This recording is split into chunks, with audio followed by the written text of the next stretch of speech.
Hello and welcome back to my channel guys, this is Anand and you are watching physics craze. So last video में मैंने अपने screening round के interview का experience आप लोगों से शेयर किया था। इस वीडियो में मैं मेन इंटरव्यू के जो क्वेश्चंस हैं जो उन्होंने मुझसे पूछे वो मैं शेयर करने वाला हूँ। सो हम लोग स्टार्ट करते हैं। मेन जो इंटरव्यू था it was held on 19 June and total 56 लोग की इंटरव्यू थी। 56 स्टूडेंट्स थे जिनका इंटरव्यू हुआ था टोटल। मुझे जो स्लॉट मिला था वो मॉर्निंग का स्लॉट था, इसलिए मैं बहुत ज़्यादा प्रिपरेशन रिवीजन नहीं कर पाया। मैं ऐसे ही बैठ गया and I was little bit panic at that time because वो मेन इंटरव्यू था, तो मुझे पता था कि वो थोड़े टफ क्वेश्चंस पूछेंगे। सो बेसिकली सबसे पहले उन्होंने इंट्रोडक्शन लिया और वो बहुत कूल होते हैं, आप लोग को डरने की ज़रूरत नहीं है। While you are sitting for an interview, वो सबसे पहले आपके बारे में पूछेंगे, आपका एजुकेशन बैकग्राउंड पूछेंगे। एक चीज़ आप याद रखना, अगर आपने अपने ग्रेजुएशन के टाइम पे कहीं पे भी इंटर्नशिप्स की हैं, किसी प्रोजेक्ट में काम किया है, सो प्लीज़ उसको मेंशन करना मत भूलना। आपने किसी भी टॉपिक किसी प्रोजेक्ट में अगर काम किया हुआ है तो आप उसको ज़रूर मेंशन करो। मे बी ज़्यादातर पॉसिबिलिटीज़ ये है कि वो आपने जिस टॉपिक्स पे काम किए हैं उसके ऊपर ज़्यादा क्वेश्चंस पूछें। अगर पैनल में ऐसे कोई प्रोफेसर होंगे जो उस टॉपिक में अच्छे तरीके से जानते हों तो वो आपसे वो उस टॉपिक से रिलेटेड ज़्यादा क्वेश्चन पूछेंगे और आपकी जो पॉसिबिलिटीज़ हैं सेलेक्ट होने की वो बढ़ जाएगी। So it is very important कि अगर आप अपने graduation second third year first year में हो, सो जो इंटर्नशिप्स आती हैं टीफर की IITs की, आप उधर वहाँ जाओ, वहाँ पे काम करो, टॉपिक के ऊपर रिसर्च करो। ठीक है, सो हम लोग स्टार्ट करते हैं। सबसे पहला जो मुझसे क्वेश्चन पूछा था यही कि आप कौन सा सब्जेक्ट चाहते हो कि हम आपसे क्वेश्चन पूछे, तो मैंने उनको बोल दिया MP इलेक्ट्रोडायनेमिक्स एंड क्वांटम। तो सबसे पहले MP वाले सर थे, उन्होंने बोला चलो ठीक है। पहला क्वेश्चन उन्होंने मुझे बोला कि बोर्ड पे उन्होंने बोर्ड यूज करके मुझे बताया था कि लेट्स कंसिडर कि I have a series like this. मेरे पास एक ऐसा सीरीज है so on an divide by n+1 जिसका सम हमेशा 0 आता है इफ वी हैव। ठीक है, नाउ उन्होंने मुझे बोला था कि we have a function fx which is given by a0 plus a1x plus a2x square and plus dash dash dash an x power n। उन्होंने मुझे क्वेश्चन पूछा कि टेल मी इस फंक्शन का कोई भी रूट 0 और 1 के बीच में लाई करेगा या नहीं। Is there any root for this function between 0 and 1। So यहाँ पे उस समय मैंने बहुत सारी चीज़ें ट्राई की, सोचने की कोशिश की कि इसे कैसे करूँ। यहाँ पे इस क्वेश्चन को, ये जो इस सीरीज को मैंने ऐसे लिख दिया, it is like summation of am divide by n+1 where n runs from 0 to n। आप ऐसा लिख सकते हो। तो ये क्या हो जाएगा, इसका समेशन 0 हो जाएगा। ये सीरीज को हम इस तरीके से लिख सकते हैं समेशन फॉर्म में। हियर ऑल्सो fx को मैं क्या लिख सकता हूँ, fx also can be written as summation of an into x power n where n runs from 0 to n। Let's consider, आप m ले सकते हो, m ले लोगे तो ज़्यादा अच्छा है, n कन्फ्यूजन नहीं होगा। यहाँ पे भी आप ले लो, इट डजेंट मैटर। ओके, सो अब मुझे ये दोनों इन्फॉर्मेशन था और इससे मुझे बताना था कि जो मेरा फंक्शन का रूट है वो 0 और 1 के बीच में आएगा कि नहीं। सो देखो, रूट हम लोग कैसे फाइंड आउट करते हैं। वी नो कि x का वैल्यू अगर मैं हाफ पुट करूँ, 1/3 पुट करूँ या कुछ भी वैल्यू जो 0 से 1 है, और मेरा फंक्शन अगर ये 0 आ जाएगा, so it means it is the root of this fx। ये जो है ये fx का एक रूट होगा। बट यहाँ पे we don't know the value of a0 a1 a2, ये हमें ये सारे वैल्यूज पता नहीं है। So how is gonna proceed. यहाँ पे मैं थोड़ी देर सोचते रहा तो मुझे नहीं समझ में आया क्या कर रहे हैं क्या नहीं। बाद में जब अपने फ्रेंड से मैंने डिस्कशन किया तो वहाँ पे मुझे पता चला कि here what I can do, यहाँ पे am हो जाएगा। व्हाट वी कैन डू, यहाँ पे देखो मैं ऐसा कर सकता हूँ, इसे summation of m+1 into am x power m divided by m+1। मैं इसे ऐसा लिख सकता हूँ, we can do that where m runs from 0 to n। अब मैं यहाँ पे क्या कर रहा हूँ, डिस्ट्रीब्यूटिव प्रॉपर्टी यूज करूंगा। So what will gonna have, summation m+1 summation am divide bye m+1 into summation x⁴n, और इन तीनों समेशन में क्या हो जाएगा 0 to n। So from this first equation, ये जो हम लोग ने पहले एक सीरीज बनाया था, यहां से मैं क्या बोल सकता हूं कि ये वाला जो मेरा टर्म होगा that will definitely be 0 always. So मेरा जो fx है, according to this my fx is always 0। ये हमने ऐसा सॉल्व किया था उस समय, तो मैंने क्या आंसर दिया कि नहीं सर, ये जो फंक्शन है ये ऑलवेज 0 ही आएगा। That's why we can not say कि इसका जो रूट होगा वो 0 और 1 के बीच में लाई करेगा। So we can not say कि इसका रूट 0 और 1 के बीच में लाई करता है। ये सॉल्यूशन था मेरी तरफ से। नेक्स्ट उन्होंने क्वेश्चन पूछा कि कॉम्प्लेक्स नंबर से पूछा, तो मैंने बोला हाँ सर कॉम्प्लेक्स नंबर पढ़ा हुआ है, थोड़ा बेसिक पढ़ा हुआ है। तो उन्होंने मुझे बोला cos 3 थीटा को कॉम्प्लेक्स नंबर के फॉर्म में एक्सपांड करो and sin theta cos theta के टर्म्स में लिखो। सो आई न्यू दैट कि मुझे e power iota theta equals to cos theta plus iota sin theta ये यूज करना है। सो मैंने डायरेक्टली बता दिया कि we can now write e power iota 3 theta equals to cos 3 theta plus iota sin 3 theta. And इसके जगह पे मैंने क्या बताया कि cos 3 थीटा हमें चाहिए, it means we have to replace sin 3 theta. मुझे यहाँ पे sin 3 थीटा को रिप्लेस करना पड़ेगा। सो sin 3 थीटा के लिए मैंने क्या लिख दिया, sin 3 थीटा को हम लोग लिख सकते हैं e power iota 3 theta minus e power minus iota 3 theta divided by 2 iota. इस तरीके से मैंने वैल्यूज पुट करके उनको बताया कि cos 3 थीटा का ऐसा एक फंक्शन हो सकता है। बट उन्होंने बोला नहीं, थोड़ा और ट्राई करो, मुझे cos 3 थीटा का जो वैल्यू चाहिए वो sin थीटा और cos थीटा के फॉर्म में ही चाहिए। सो आई वॉज डूइंग, मैंने ऐसा करने लगा, मैं बोला cos 2 थीटा प्लस थीटा, इसे ऐसा करके एक्सपांड करो एंड एट लास्ट फिर sin थीटा का एक्सपोनेंशियल वैल्यू ऐसा पुट कर दूंगा। मैं अपनी तरह से पूरा ट्राई कर रहा था, 2 तरीके मैंने यूज़ किए, बट उन्होंने बोला ऐसा नहीं होगा।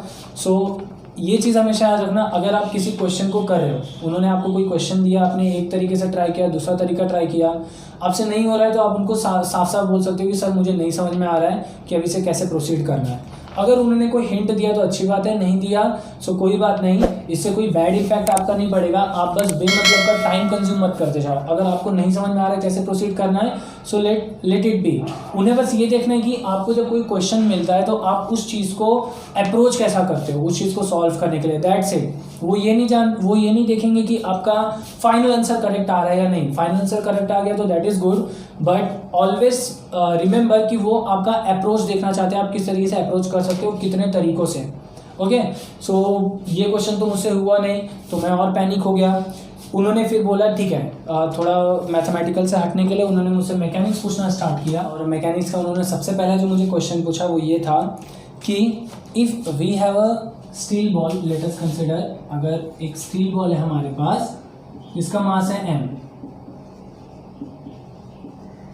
इसको मैं किसी हाइट h पर से अगर ड्रॉप कर रहा हूँ, सो वी नो कि ये ड्रॉप होने के बाद जब वो रिटर्न हाइट मतलब ऊपर की तरफ मूव करेगा तो वो कुछ कम हाइट ही अचीव करेगा, पूरा का पूरा सिमिलर हाइट अचीव नहीं करेगा। We know that it is a ground.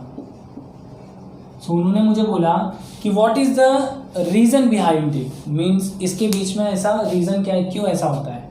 सो मैंने सिंपली बोला कि सर ये एक इनइलास्टिक कोलिजन का बोल सकते हो एक एग्जांपल है, जहाँ पे बॉल जब ग्राउंड से कोलाइड करेगा तो वहाँ पे वो अपनी कुछ एनर्जी जो है साउंड, हीट, वाइब्रेशन एनर्जी के टर्म में लॉस करेगा, एंड बिकॉज ऑफ दैट वो रिटर्न उसी हाइट पे रीच नहीं हो पाएगा।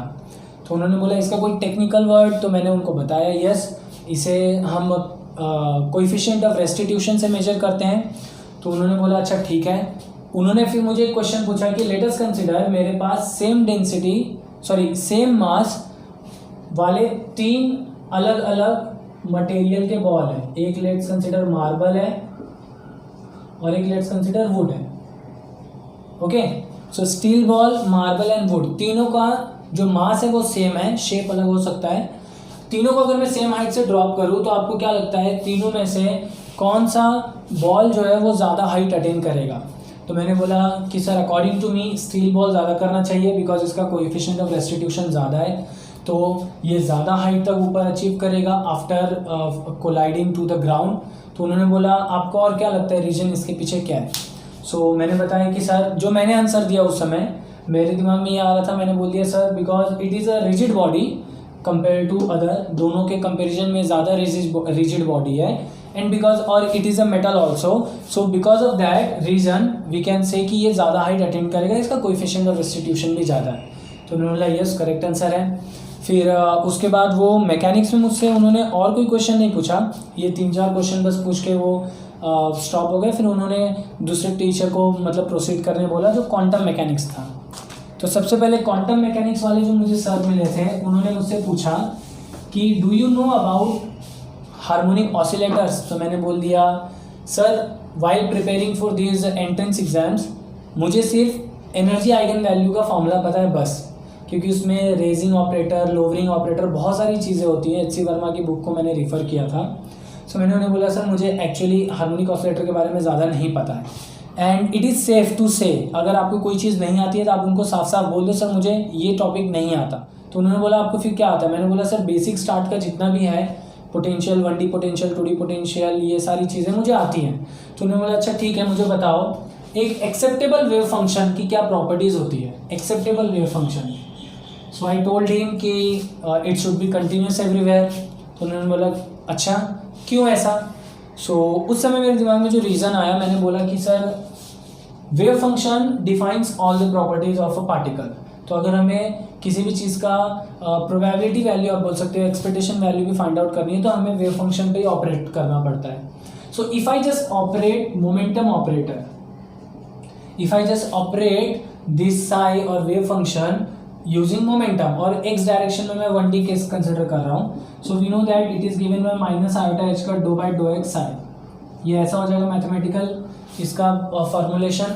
सो अगर मेरा साई कहीं पे डिसकंटिन्यूअस है तो वहाँ पे ये चीज़ हम फाइंड आउट नहीं कर सकते हैं, एंड दैट्स व्हाट हम जब किसी पार्टिकल का वेव फंक्शन डिफाइन करते हैं तो वहाँ पे हम उसका पोजीशन वैल्यू भी फाइंड आउट कर सकते हैं, मोमेंटम भी फाइंड आउट कर सकते हैं, एनर्जी भी फाइंड आउट कर सकते हैं। सो अगर मेरा साई कहीं पे डिसकंटिन्यूअस है तो मैं मोमेंटम को नहीं फाइंड आउट कर सकता वहाँ पे, ठीक है, mathematically we can not do that. So that's why psi should be continuous everywhere. तो उन्होंने बोला अच्छा। नेक्स्ट उन्होंने क्वेश्चन पूछा कि और क्या प्रॉपर्टीज होती हैं। सो आई टोल्ड कि it should B square integrable. तो उन्होंने बोला व्हाट डज इट मीन, इसका मतलब क्या है। मैंने उनको बताया नॉर्मलाइज भी होना चाहिए। तो उन्होंने बोला इसका मीनिंग क्या है। तो मैंने पूछा कि सर ये जो स्क्वायर इंटीग्रेबल नॉर्मलाइज्ड है इसका जो फिजिकल सिग्निफिकेंस ये है कि गिवन रेंज में, जिस रेंज में हम इंटीग्रेशन कर रहे हैं वैल्यू फाइंड आउट करने के लिए, उस गिवन रेंज में पार्टिकल प्रेजेंट है। That should be necessary point कि आपको जो भी रेंज ऑफ इंटीग्रेशन मिल रहा है सॉल्व करने के लिए, कोई भी वैल्यू फाइंड आउट करने के लिए, उस रेंज में आपका पार्टिकल प्रेजेंट करता है या नहीं। सो that is what I told them. तो उन्होंने बोला अच्छा ठीक है। फिर उन्होंने जब मैंने स्क्वायर इंटीग्रेबल वाली टॉपिक बोल दी तो उन्होंने एक क्वेश्चन पूछा कि हम लोग प्लेन वेव पढ़ते हैं। सो मैंने बोला यस सर। तो उन्होंने प्लेन वेव को आप कैसे लिखते हो। सो आई टोल्ड हिम कि हम ई पावर आयोटा के एक्स माइनस ओमेगा टी ऐसा लिखते हैं, जो हम लोग ने इलेक्ट्रोडायनेमिक्स में भी किया हुआ है। एक्चुअली आयोटा नहीं आता, हम सिर्फ के एक्स माइनस ओमेगा टी ऐसा करके लिखते हैं। सो उन्होंने बोला कि आपको क्या लगता है ये स्क्वायर इंटीग्रेबल है।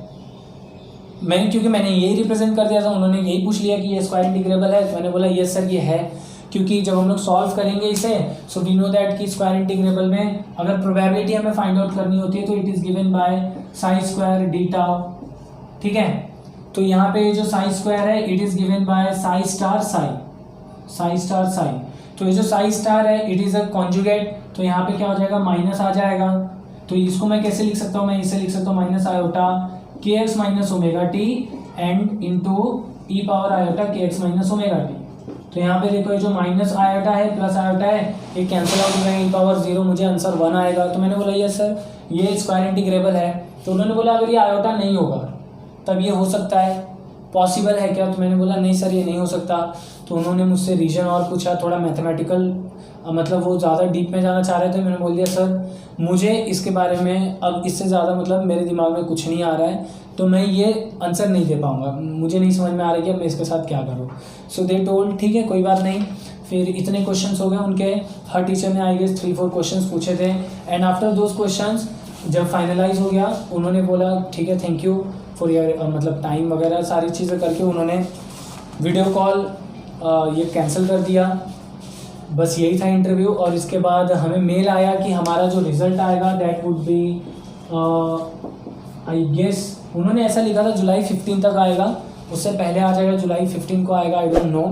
सो I am waiting for the result कि वो कब तक आ रहा है। अब मुझे नहीं पता कि मेरा इंटरव्यू कैसा गया, बट जिस तरीके के मेरे आंसर्स थे मुझे ऐसा, क्योंकि वो जो क्वेश्चंस उन्होंने आगे पूछना चालू नहीं किया, मुझे ऐसा लगा कि वो उतने ज़्यादा सेटिस्फाइड नहीं थे। But let's see. फिर उसके बाद मैंने अपने एक दोस्त रोहन जो मेरा दोस्त है उससे भी मैंने पूछा कि उसको कौन कौन से क्वेश्चंस पूछे। सो सबसे पहले उसको पूछा गया कि आप कौन कौन सा टॉपिक से मतलब चाहते हो कि हम क्वेश्चन पूछे। तो उसने बोल दिया ऑप्टिक्स, ईएमटी एंड एमपी, उसने ऑप्टिक्स ले लिया था। तो ऑप्टिक्स में सबसे पहला क्वेश्चन पोलराइजेशन पर आया। फिर मैथमेटिकल टूल पोलराइजेशन के लिए हम लोग क्या यूज़ करेंगे, वो सारी चीज़ें आई। अगर आपको वो सारे क्वेश्चन जानने हैं तो मैं डिस्क्रिप्शन में डाल दूंगा वो क्वेश्चंस PDF फॉर्म बना के, आप वहाँ पे जाके देख सकते हो वो सारे क्वेश्चन। और उसने क्या आंसर दिए थे वो भी मोस्ट प्रोबेबली मैं ट्राई करूँगा डालने का। सो that is it for my interview guys. यही मेरा एक्सपीरियंस था। अब ये सही था गलत था आई डोंट नो, ऑनेस्टली मैंने जैसा इंटरव्यू दिया मैंने वैसी ही चीज़ें आपको बताई है। So just prepare your self कि आप जो भी चीज़ कॉन्सेप्ट पढ़ रहे हो उसको बेटर अंडरस्टैंडिंग रखो, दैट्स इट। एंड पॉसिबल हो सके तो उसके कुछ एग्जाम्पल्स, अपने सराउंडिंग के एग्जाम्पल्स अपने पास रेडी रखो, ठीक है। कोई भी चीज़ आप पढ़ रहे हो तो उस चीज़ को, मैथमेटिकल में भी अगर आप कोई सीरीज़ पढ़ रहे हो या कोई ट्रांसफॉर्मेशन फार्मूलाज पढ़ रहे हो तो उसका यूज़ क्यों हो रहा है, क्यों हम उस चीज़ को यूज़ कर रहे हैं, सिर्फ फार्मूला लिख देने से काम नहीं बनेगा, ठीक है।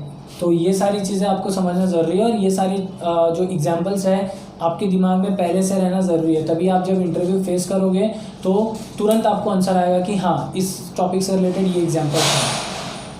सो ये सारी चीज़ें कैसे हैं उनको आप इम्प्रेस करेंगे कि हाँ आप सिर्फ मतलब पढ़ते समय आप सिर्फ मैथमेटिकल डिस्क्रिप्शन पे नहीं जाते हो, आप अपना खुद का भी दिमाग लगा सोचते हो। So that will be your plus point. और जैसे मैंने बोला अगर इंटर्नशिप वगैरह किए हो आप तो आप प्लीज़ उन्हें बताओ कि हाँ मैंने ये टॉपिक पे इंटर्नशिप किया हुआ है, मैंने यहाँ जाके किया हुआ है, तो आपके चांसेस ज़्यादा हैं सिलेक्शन के। So that is it for today guys, will meet in the next one, till then best of luck and take care.